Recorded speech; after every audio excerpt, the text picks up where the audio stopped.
Syederalun kawasan Desa Bandar Biren, Kota Juang Biren pada Rabu 14 Desember 2022 difogging atau pengasapan oleh tim Dinkes Biren. Fogging salah satu tindakan pengasapan dengan bahan peptisida yang bertujuan untuk membunuh nyamuk secara luas.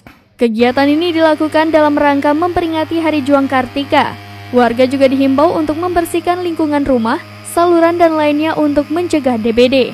Amatan serambinews.com, 2 petugas fogging menyisir hampir seluruh saluran, lingkungan desa dan sejumlah rumah warga ikut di-fogging. Kepala Desa Bandar Biren, Adenan Adam kepada serambinews.com mengatakan, beberapa hari lalu ada 2 warga terkena DBD dan sempat menjalani perawatan di rumah sakit. Mencegah penyebaran nyamuk pembawa DBD maka dilakukan koordinasi dengan Dinkes Biren dan jajaran Kodim 0111 Biren. Sebelum dilakukan fogging, kata Adenan Adam, perangkat desa telah menghimbau seluruh warga Bandar Biren yang merupakan desa padat penduduk di Biren ini untuk menjaga kebersihan, membersihkan lingkungan rumah dan tidak membuang sampah sembarangan.